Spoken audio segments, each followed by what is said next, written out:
There are wounds a nation carries long after the headlines fade. 26/11 is one of them. Mumbai's night of fire, fear and heartbreak is etched into every Indian memory. 10 Pakistani terrorists stormed the financial capital, turning its busiest streets into battlegrounds. For 3 endless days, the country watched as hotels burned, gunshots echoed, and 166 innocent lives were lost. Fathers, daughters, officers, waiters, tourists, and heroes. And yet, behind the chaos lay a truth far more painful. This did not happen in a vacuum. It happened because those in power failed their own country. For years leading up to 26/11, intelligence warnings were ignored, agencies worked in silos, and national security was treated like an afterthought. The Congress-led UPA government drifted through one alert after another with stunning casualness until the inevitable happened. Terrorists from Pakistan walked into Mumbai as if India's borders were open doors. When the city bled, India expected its government to stand tall. But the Congress leadership staggered instead. Even as Pakistan-backed terrorists killed the nation's children, Rahul Gandhi reportedly told American diplomats that Hindu terror is a bigger threat. While the world saw Pakistan's hand clearly, the Congress establishment chose politics over national unity. The final blow came from within their own ranks. Chidambaram's own admission.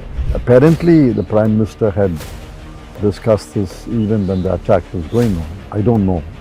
I can only surmise. And the conclusion was largely influenced by the NEA and the IFS that we should not physically react to the situation.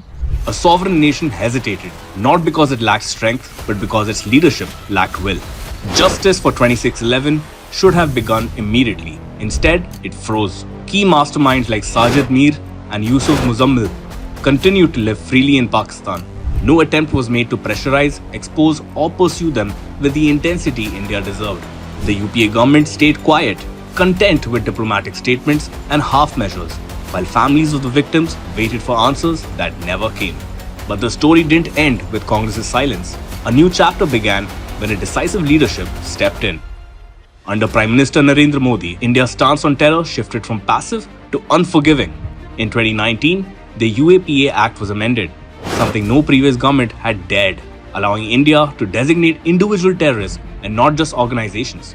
This single change broke decades of diplomatic deadlocks. Soon after, the Modi government declared 18 more individuals as designated terrorists, including those who orchestrated 26/11 from the shadows of Pakistan. Sajid Mir, one of the main planners of the attack, and Yusuf Muzammil, LET's operations commander in Kashmir, and a key 26/11 accused, were finally placed where they belonged, in India's terror blacklist. And then came the breakthrough the country waited 17 years for.